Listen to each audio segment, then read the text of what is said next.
Bon, ça faisait longtemps. Il y a quelques jours, au moment où je tourne ce podcast, le deuxième plus gros échangeur de crypto-monnaies, Bybit, s'est fait hacker, si je dis pas de bêtises, 1,4 milliard de dollars. On ne sait pas encore les répercussions, on ne sait pas encore d'où ça vient. Il y a des histoires comme ça viendrait, comme quoi ça viendrait pas d'une faille dans la plateforme en elle-même, mais sur un protocole tiers qui l'utilisait. Toujours est-il que ça remet encore une fois la question de exchange, pas exchange, sécurité dans les crypto-monnaies, comment est-ce qu'on fait? Donc c'est le bon moment pour faire un podcast. Comment sécuriser parfaitement ces crypto-monnaies? Quelles sont les stratégies à mettre en place? Vous inquiétez pas, ça va pas être un podcast chiant sur la sécurité parce que c'est pas sécurité, fiscalité, les sujets comme ça, c'est pas les sujets les plus sexy. On va essayer de rendre ça assez agréable, mais c'est un sujet qui est important. C'est un sujet qui est important parce qu'en tant que créateur de contenu, ça fait 3 ans que je fais ça et j'ai dû recevoir peut-être une cinquantaine de messages au total de gens qui se sont fait siphonner leur portefeuille, qui se sont fait hacker, qui ont perdu des fonds, qui se sont fait arnaquer, qui m'ont envoyé des messages en leur disant mec, là il y a eu plein de montants, c'est 5 000, c'est 20 000, en fait le montant importe peu, il y avait des montants qui étaient significatifs par rapport à la vie des gens. Il y a le message qui m'a le plus marqué, j'en ai déjà parlé en vidéo, c'était un mec de 73 ans, je crois, qui a envoyé un mail à Crypto Recherche, au support de Crypto Recherche, qui était un mail très très factuel sur le fait que bonjour, voilà ce qui s'est passé. Il y a des gens qui se sont fait passer pour le service client de Binance, qui m'ont demandé ma clé privée Ledger. Je leur ai donné et j'ai perdu 350 000, c'est tout ce que j'avais pour ma retraite. Est-ce que je peux faire quelque chose? Et en fait, le message était tellement tourné de manière un peu froidement désespérée, un peu fataliste en fait au final, qu'il m'a vraiment touché, où je me suis dit putain, c'est terrible. T'imagines, t'as 70 ans, t'as mis de côté de l'argent et tu te fais siphonner ton portefeuille. Et c'est pour ça qu'il faut pas rigoler avec la sécurité dans les cryptos. Ça arrive pas qu'aux autres, ça arrive à plein de gens. Il faut mettre en place des processus bien propres pour sécuriser parfaitement ces crypto-monnaies. C'est ce qu'on va essayer de voir dans ce podcast, où on va passer 30 minutes à discuter un petit peu de comment, concrètement, sécuriser ces cryptos, quelles sont les meilleures méthodes, quelles sont les erreurs à pas faire et les petits pièges dans lesquels on peut tomber. Première chose, c'est pourquoi est-ce qu'il y a la possibilité en crypto de protéger ses fonds? Ça paraît con, mais peut-être que tout le monde sur ce podcast n'est pas là pour le contenu crypto que je fais à la base. Et peut-être qu'il y a des gens qui ont connu ce podcast avec des sujets un peu finance traditionnelle. Et concrètement, pourquoi est-ce qu'on doit sécuriser un peu différemment ces fonds crypto? La crypto-monnaie de nature, elle repose sur un système de blockchain, sur un système de registre distribué sur lequel on peut déposer des fonds. Et le principe de ça, c'est de dire que grâce à la blockchain, on peut devenir l'unique propriétaire dans ce système décentralisé de ces crypto-monnaies. Sauf qu'il y a plusieurs façons de stocker ces cryptos. On peut les stocker via un exchange, un échangeur, une plateforme crypto, Binance, Coinbase, etc. Ou on peut les stocker via ce qu'on appelle un hot wallet, donc un portefeuille basé sur la blockchain mais qui est connecté à Internet, comme MetaMask, Rabi Wallet, Phantom, etc. Et on peut les connecter à un cold wallet, qui est un portefeuille décentralisé qui n'est pas connecté à Internet. Ledger, Tangem, etc. Première question, c'est exchange ou pas exchange? Alors, je suis pas le mec anti-exchange à tout prix. Les exchanges ont des intérêts, surtout dans des périodes où on a besoin d'activités, en top de cycle, c'est bien d'avoir des fonds sur les exchanges parce que ça permet de faire des mouvements rapidement, contrairement à par exemple une Ledger ou un Tangem où du coup tu vas être un peu plus lent dans ta manipulation. Par contre, première chose, en bear market, ne gardez pas votre argent sur un exchange. Les exchanges tournent principalement en bear market, donc en bear market, quand les marchés sont creux, c'est là qu'on a les vraies faillites qui se mettent en place. En bull run, en général, c'est un petit peu bouché, le trou est un peu bouché par le fait qu'il y a beaucoup de liquidités et qu'on peut toujours se débrouiller. Maintenant, forcément, pour minimiser ces risques de potentiel hack ou de sécurité, il faut aller en dehors des exchanges. En fait, tout dépend toujours de votre ratio sécurité-praticité. Les exchanges sont pratiques, c'est un fait. Mais les exchanges sont moins safe que une ledger. Et donc, essayez de mesurer un petit peu ce ratio de qu'est-ce que vous préférez. Parce que parfois, on peut accepter d'avoir que 99% de sécurité pour gagner un peu en praticité. Globalement, ce que je vous recommande, je ne vais pas donner de réponse universelle, c'est l'argent que vous ne touchez pas. Par exemple, si vous accumulez des bitcoins, mettez-les sur une ledger, mettez-les sur un cold wallet. Et en bear market, mettez tout en dehors des exchanges. Et en bull run, si vous avez envie de garder de l'argent sur les exchanges, gardez-les, mais diversifiez. Ne mettez surtout pas tout sur Binance. Je vois beaucoup trop de gens qui font cette erreur. Faites très attention avec ça. On a vu ce qui s'est passé avec FTX. Bybit, c'était aussi énorme. Demain, Binance peut se faire hacker. Demain, Coinbase peut se faire hacker. On ne sait jamais. Donc, ne mettez surtout pas tous vos œufs dans le même panier, surtout quand c'est des exchanges. Maintenant, l'une des mesures principales de base quand on sécurise ses crypto-monnaies, c'est de s'offrir un portefeuille décentralisé, un cold wallet.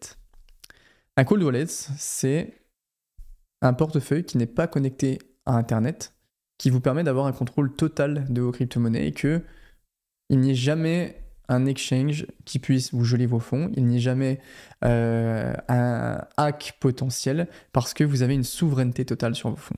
Un cold wallet, le plus connu, c'est Ledger, on va en parler un petit peu après, quels sont mes cold wallets préférés, ce que je vous recommande. L'un des éléments principaux qui fait qu'un cold wallet c'est extrêmement important, c'est la seed phrase et la clé privée. Quand vous avez un cold wallet, on vous donne une clé privée qui vous permet de signer vos transactions et c'est ça qui vous donne la souveraineté unique de vos fonds. C'est une sorte de mot de passe chiffré que vous allez pouvoir utiliser et que seul vous connaissez et pouvez utiliser. Et pour bouger des fonds, si quelqu'un n'a pas votre clé privée mais veut bouger vos fonds, il ne pourra pas parce qu'il faut cette fameuse clé privée. Donc première règle de base, vous allez voir que si vous êtes un petit peu aguerri, les premières règles vont vous sembler simples, mais on va monter de plus en plus. Ne donnez à personne votre clé privée et surtout, vous allez avoir une seed phrase qui représente qui est la représentation de votre clé privée, qui est souvent une liste de 12 ou 24 mots. Ne la perdez pas ou ne la divulguez pas, ne vous la faites pas voler.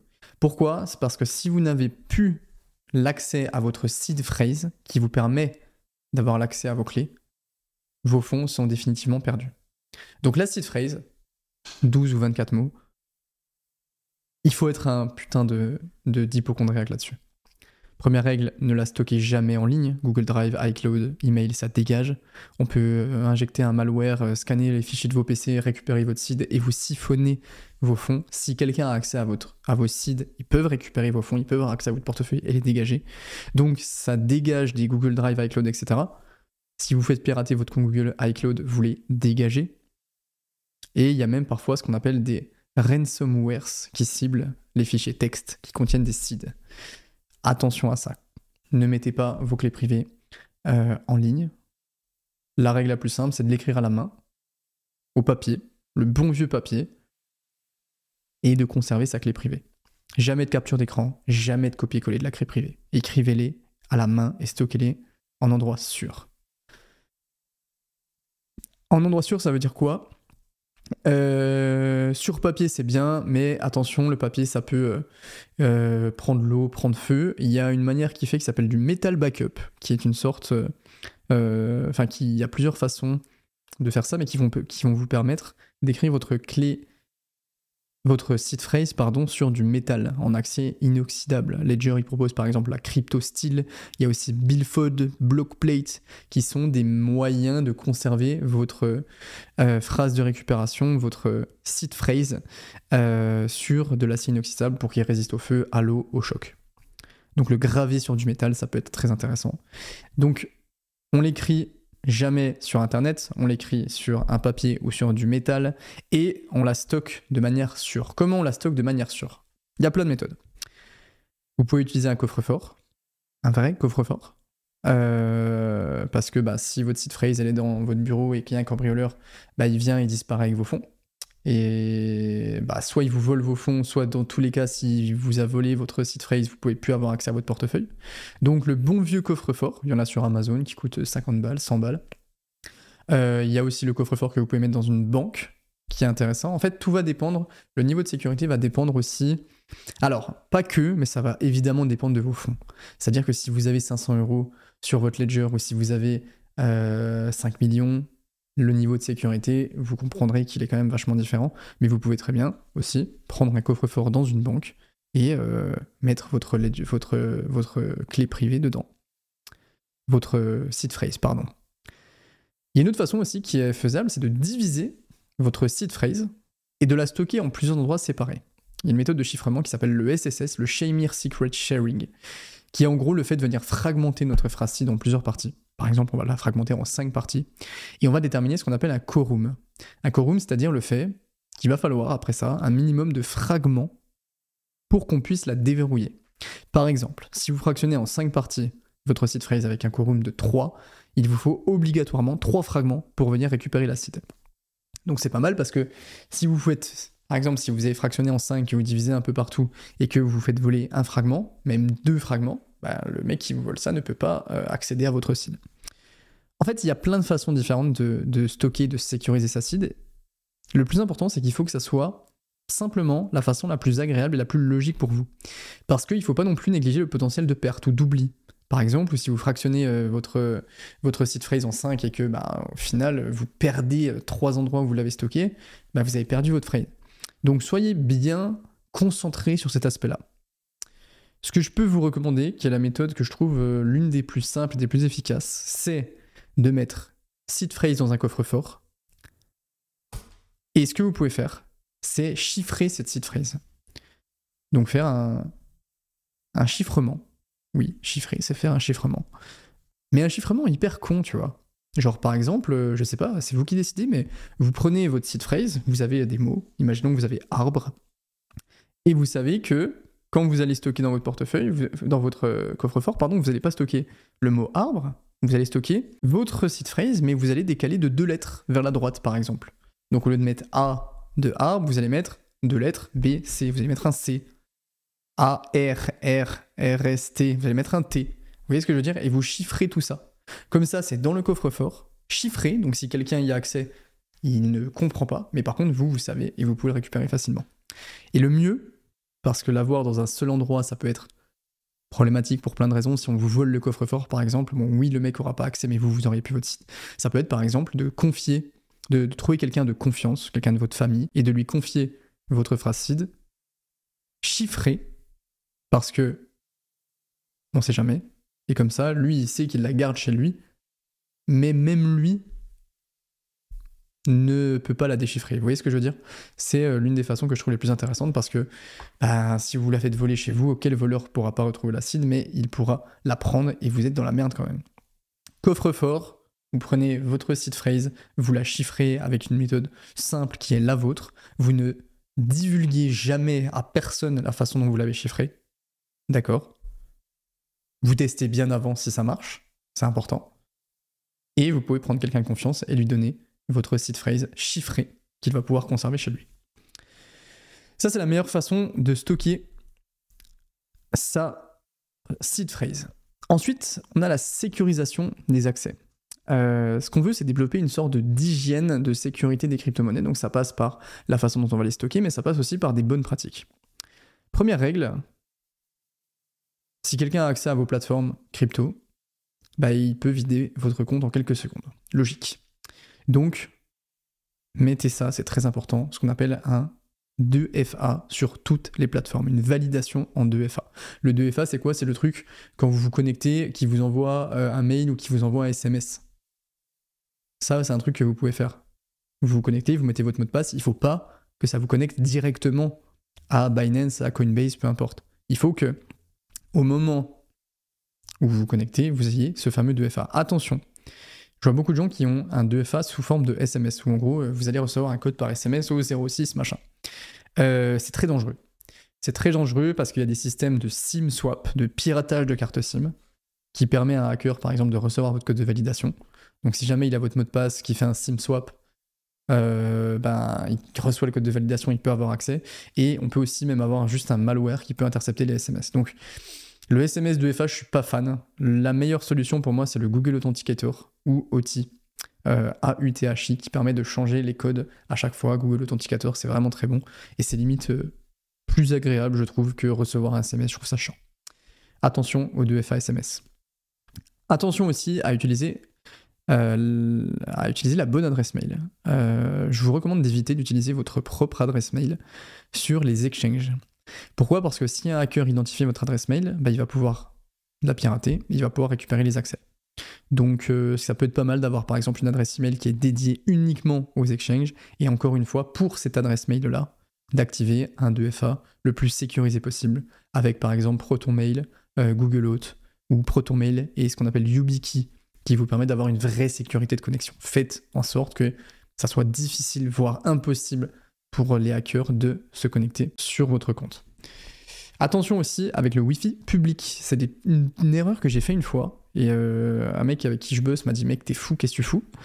C'était il y a 3-4 ans, je crois, où j'étais, je sais plus, au McDo ou au Starbucks. Et je me suis connecté. Il m'a dit « Non, mais mec, ne te connecte jamais sur un exchange avec un Wi-Fi public. Parce qu'on peut intercepter la connexion, que ce soit dans un café, un hôtel, un aéroport. Faites très, très attention avec ça. Les solutions, quand vous êtes dans un Wi-Fi public, utilisez un VPN. ProtonVPN, NordVPN, GhostVPN, peu importe, pour sécuriser. Oui, un VPN, c'est pas que pour voir les matchs quand on est dans un autre pays. Je sais pas s'il y a que moi qui fais ça. Quand t'es en Suisse, c'est trop chiant, il n'y a pas les matchs de Lyon. Évitez les réseaux Wi-Fi publics, si possible. Je sais que des fois, c'est pas toujours obligatoire, mais c'est pas toujours possible, mais si vous êtes sur un réseau Wi-Fi public, utilisez à tout prix un VPN. Et si vous devez absolument vous connecter, le mieux, c'est encore d'utiliser ce qu'on appelle un hotspot 4G privé. Bon, après, il y a le niveau d'après. Encore une fois, c'est des niveaux de sécurité du niveau 0 au niveau 100. C'est à vous aussi de vous positionner. Encore une fois, rapport, praticité, sécurité. Si vous voulez aller encore plus loin, un PC qui peut être dédié à la crypto, sans aucune autre utilisation, pas d'email, pas de réseau, ça peut être une solution. Attention aussi aux scams et aux arnaques. Ça, vraiment, le nombre de gens qui sont fait siphonner un MetaMask ou autre, c'est abusé. Règle absolue. Si c'est trop beau pour être vrai, c'est un scam. Vous n'allez pas avoir de airdrop gratuit qui vaut 40 000 balles alors que vous ne l'aviez pas farmé. Ça n'existe pas, d'accord ? Donc faites très attention aux airdrops suspects et à ce que vous signez. Les scams les plus courants, c'est sur cet aspect-là, c'est le airdrop gratuit, vraiment. Ça, c'est la spéciale. Vous pensez recevoir un cadeau, vous vous dites « Ah putain, peut-être que j'ai des tokens et que finalement, je savais pas, mais j'ai accès à un airdrop. » Non. La vérité, c'est que vous pensez que c'est un airdrop gratuit, mais le contrat vous vide votre portefeuille dès que vous interagissez avec. Les tokens inconnus aussi qui apparaissent dans les wallets. C'est quoi le XVF ? Je connais pas. Et si vous essayez de le vendre, vous acceptez un smart contract malveillant. Donc solution à ça, ne jamais interagir avec un airdrop que vous n'attendiez pas. D'accord ? Vraiment pas. Et ensuite, vous pouvez utiliser des outils comme BubbleMap ou Revoke.cash qui vous permettent de vérifier un peu avant d'approuver quoi que ce soit. N'approuvez pas n'importe quoi. Attention aussi au phishing, c'est classique. Phishing très ciblé. C'est de plus en plus sophistiqué. Ça, c'est un truc où on se dit on se fera jamais avoir. Croyez-moi, les mecs sont très bien organisés.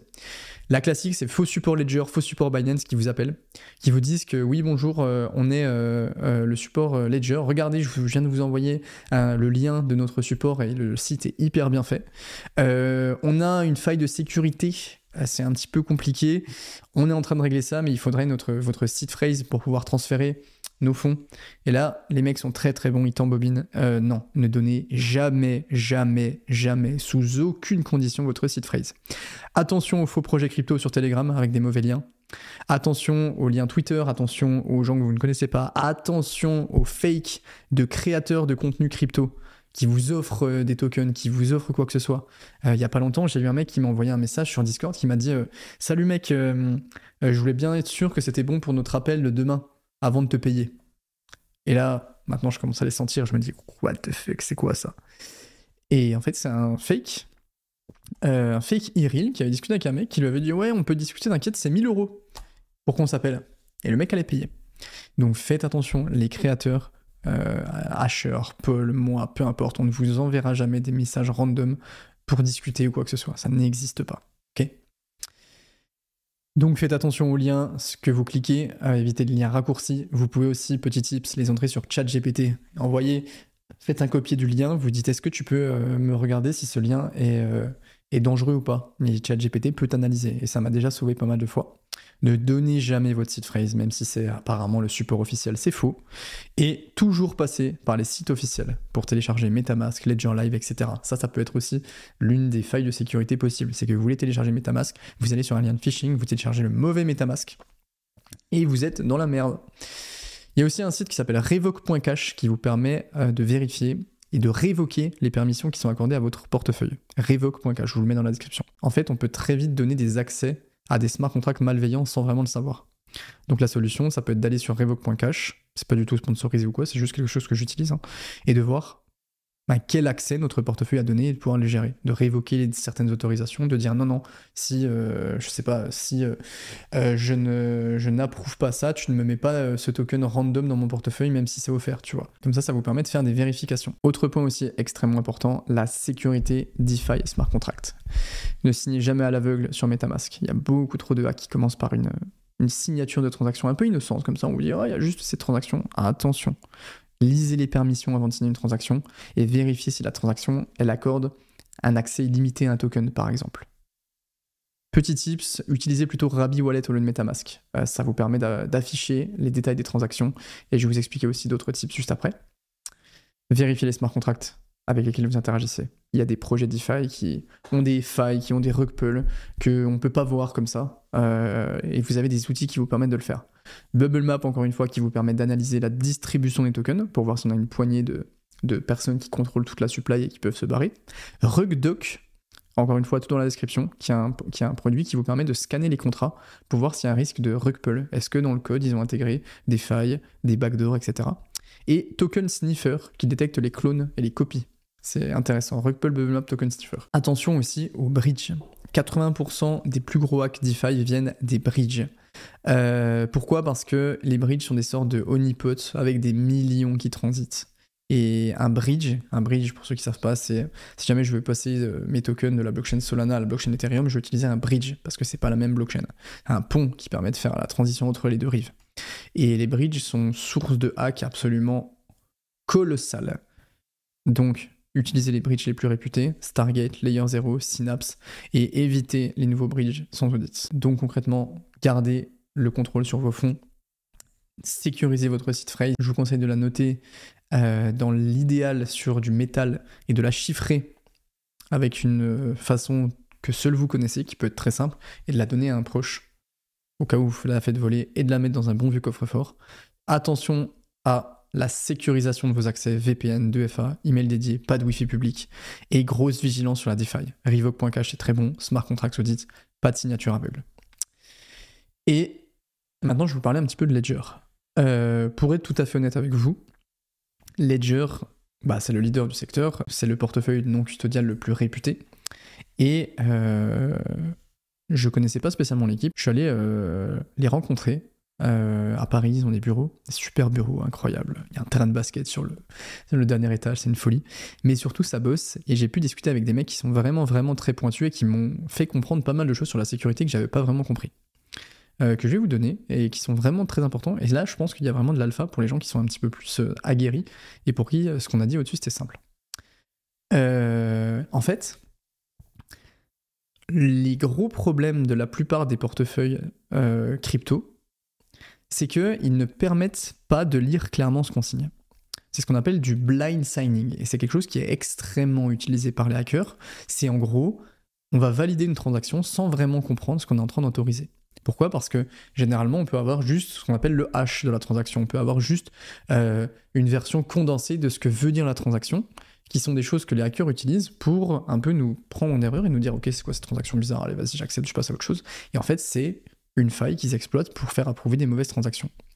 Et Ledger, pour ça, ils ont mis au point un système qui s'appelle le Clear Signing, qui est un système, en gros, qui affiche toutes les informations d'une transaction en langage clair, en français. Enfin non, je pense peut-être en anglais, mais en vrai langage, avant de la valider. C'est-à-dire que vous allez recevoir, par exemple, une sorte de transaction un peu blind, donc le hash, le condensé, et Ledger, via ce qu'ils appellent le clear signing, ils vont un peu justement clear ça, ils vont épurer ce que ça veut dire et ils vont vous afficher toutes les informations. Donc vous allez voir l'adresse du destinataire pour vérifier que vous envoyez vos fonds au bon endroit, le montant qui est envoyé, le détail du smart contract et toutes les données vraiment importantes.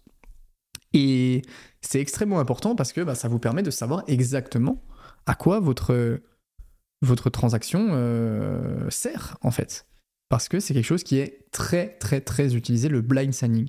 Et la plupart des gens qui me disent je me suis fait siphonner mon MetaMask, je me suis fait siphonner mon portefeuille, c'est à cause de ce système de blind signing où il y a toujours une validation qui est demandée, mais nous on arrive en cliquant et on s'en fout, tu vois, je sais pas, c'est peut-être des frais, allez vas-y ça dégage, parce que justement c'est tellement incompréhensible. Donc ça c'est un truc que Ledger a implémenté. Et ce qui est aussi très important et qui m'a fait vraiment prendre conscience de à quel point c'était un milieu très très très très très technique et où il y avait des exploits possibles un peu partout, c'est ce qu'on appelle le secure screen. Et c'est un truc qui est extrêmement important. Le secure screen en gros, pour ceux qui ont une Ledger, vous savez, quand vous connectez votre Ledger, ou si vous avez une Stacks ou une Flex, les nouvelles, vous avez un écran sur lequel vous validez directement les transactions. Contrairement à d'autres portefeuilles non custodiaux, où vous pouvez le faire directement, par exemple, depuis une application. Et en fait, le Secure Screen, c'est donc un écran qui est piloté directement par une puce sécurisée, qu'on appelle une Secure Element, qui sont les mêmes puces qu'on peut utiliser, par exemple, dans les cartes bancaires ou dans les passeports biométriques. Et en fait, ce Secure Screen et le fait d'avoir un écran sur votre portefeuille, c'est extrêmement important. Pourquoi ? Parce que ça veut dire que ce qu'on voit à l'écran de notre Ledger, c'est 100% fiable.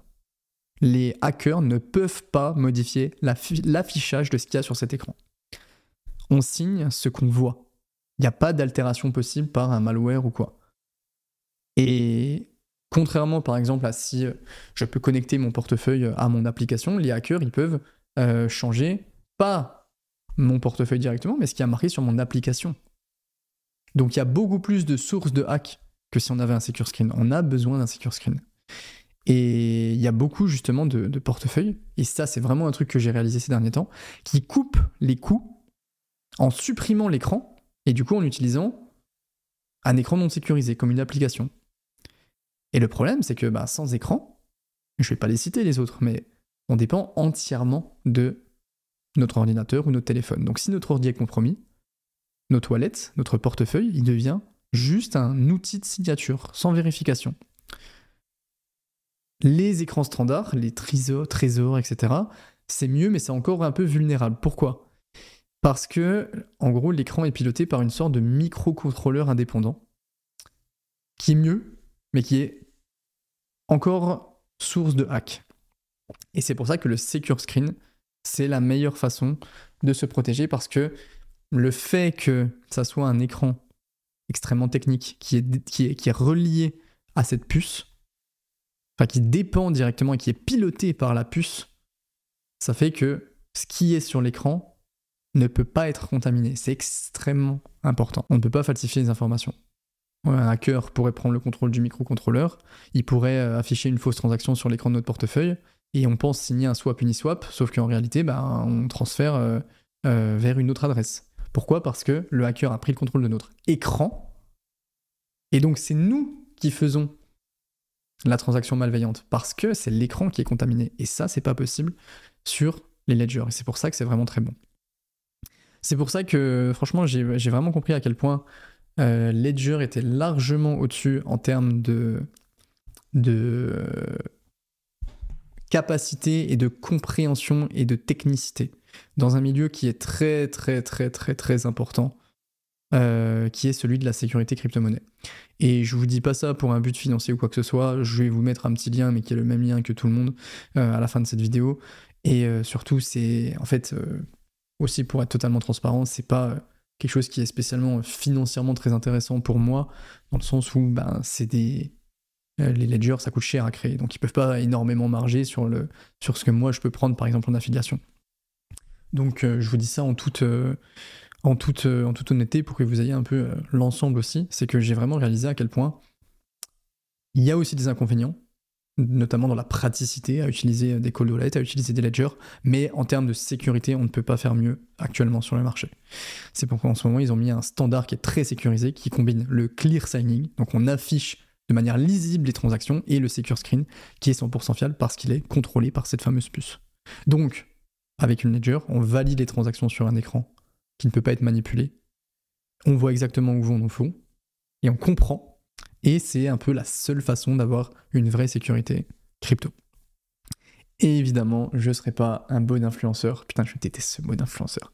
Si je vous mettais pas un petit lien dans la description, vous avez 10 $ de Bitcoin offerts si vous achetez une ledger avec le lien que vous pouvez aller chercher. Je vous recommande, il y en a plusieurs, il y a la NanoX, il y a la Flex et il y a la Stax. Je trouve que le meilleur rapport qualité-prix, c'est la Flex. La Stax, elle coûte quasiment 2 fois plus cher. C'est sympa parce qu'il y a des petites features sans plus, mais la Flex fait largement le taf par rapport au prix. Si vous voulez vous offrir des beaux objets, c'est des beaux objets. La Stax, c'est à 400 et quelques. Mais si c'est pas forcément dans vos moyens, ou vous voulez plutôt quelque chose qui fait largement le taf, je vous recommande la Ledger Flex, qui est vraiment un très bon produit. Globalement, faites attention à la façon dont vous sécurisez vos fonds. Alors je sais que pour l'instant, je fais un podcast quand le marché est rouge et que du coup ça fait un peu bonjour, je vous apprends à bien sécuriser vos crypto-monnaies pour qu'au moins vous êtes bien sûr qu'elles continuent de descendre et que vous ne les faites pas hacker. Mais c'est dans les périodes où il y a le plus d'euphorie, où il y a le plus de nouveaux, et c'est pas dans ces périodes-là, du coup c'est peut-être, j'espère en tout cas dans les périodes qui vont suivre dans les prochains mois, c'est dans ces périodes-là qu'on peut avoir vraiment des très mauvaises surprises et se faire ruiner son bull run alors qu'on a pris des années à construire un portefeuille juste pour des erreurs de sécurité. Et pitié, ne faites pas ça, prenez ça au sérieux, c'est très important. Je vous ai mis plein de liens dans la description. Merci beaucoup, c'était Eril, ciao les potes.